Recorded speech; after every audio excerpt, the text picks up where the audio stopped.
Thanks for joining me on episode 1249 of the Inspired Stewardship Podcast. I'm Mario Pareca from 10-Minute Mindset, the podcast. I challenge you to invest in yourself, invest in others, develop your influence, and impact the world by using your time, your talent, and your treasures to live out your calling. Having the right inspiration to set your mindset on the right path is key. And one way to be inspired to do that is to listen to this, the Inspired Stewardship Podcast with my good friend, Scott Mater. Other distractions to hide those feelings until eventually they blow up and come out with tears or anger or overreaction.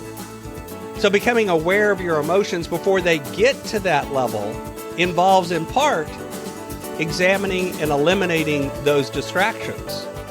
Welcome and thank you for joining us on the Inspired Stewardship Podcast. If you truly desire to become the person who God wants you to be, then you must learn to use your time, your talent, and your treasures for your true calling. In the Inspired Stewardship Podcast, you will learn to invest in yourself, invest in others, and develop your influence so that you can impact the world. Today's episode about developing your influence through stewarding your talent. I talk with you about what self-awareness is and why it's important. I share several ways you can practice self-awareness to get better at it. And I also share why you might actually want to work on your self-awareness.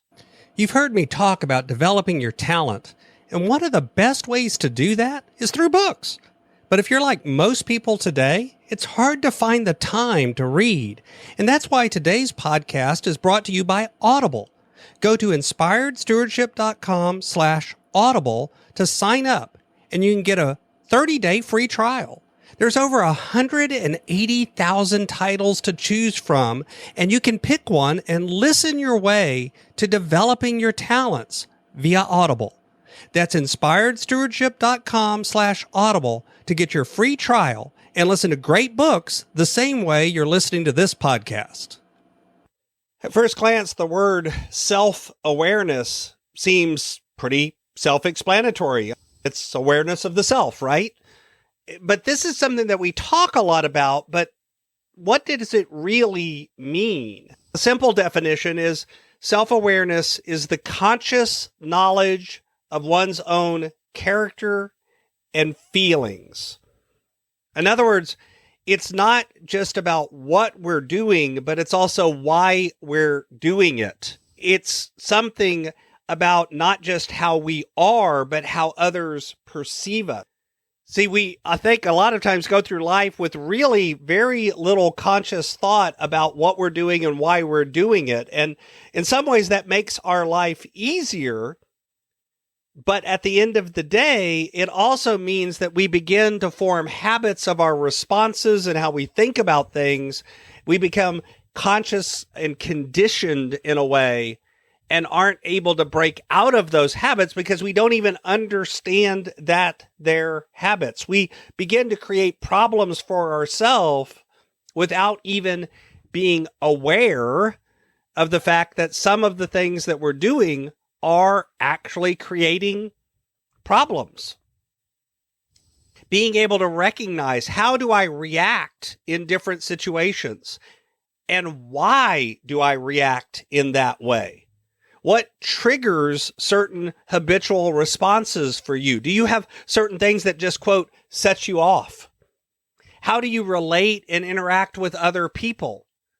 Why do you feel the way you feel about certain people? Are there certain topics that you feel and have an attitude about, and you're not even really sure why or can't explain it to someone, or at least if pressured on explaining it, eventually it comes down to an answer of, that's just the way it is. How do other people respond to you and perceive you as well? All of these things are part of self-awareness. And developing your self-awareness actually has some benefits. It enables you to communicate with others better. It enables you to recognize and process feedback more accurately, both good and bad. It helps make you a better member of a team. And it helps you, believe it or not, become more productive and manage your time better. In part because by being aware of yourself sets you off what causes you to be distracted, and you're able to deal with those things in a more positive way. Some of the things at the end of the day, at the first level of self-awareness, the level that most of us can get to at some level is awareness of our actions and our distractions, paying attention to how we do things. How often do we get on our phone? How often do we watch YouTube? How often do we watch TV? How often do we do these things? Not because all distractions are bad, but because unaware of the time and how you spend it is bad. The second level up is awareness of feelings. Most of us don't really know how we're feeling because in part we use things like other distractions to hide those feelings until eventually they blow up and come out with tears or anger or overreaction. So becoming aware of your emotions before they get to that level involves in part examining and eliminating those distractions. So how can you become more self-aware? Make time for yourself. And when I say time without distraction. So time without your phone, without your computer, without a podcast running, able to just be there and present so that you can begin to practice mindfulness in that time. This is, again, another place where journaling and gratitude journaling and even just mind dumps where you're free writing for a certain period of time can be useful.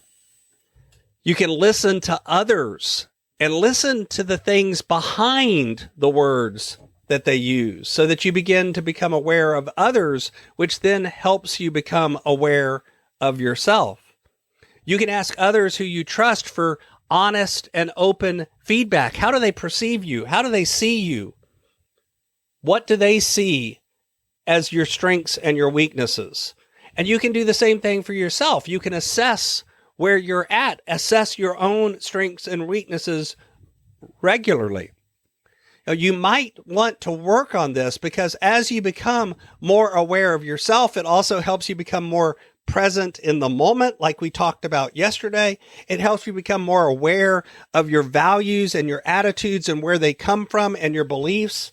It helps you uncover your biases that you aren't even aware that you have.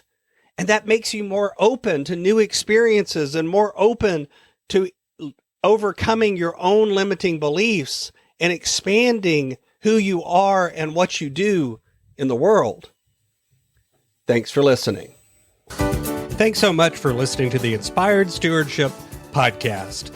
As a subscriber and listener, we challenge you to not just sit back and passively listen, but act on what you've heard and find a way to live your calling.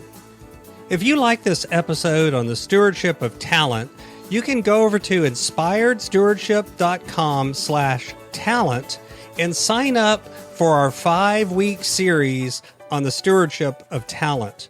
Or if you're in the U.S., you can text 44222 talent tips. That's talent tips to 44222 and get those tips. Until next time, invest your time, your talent, and your treasures. Develop your influence and impact the world.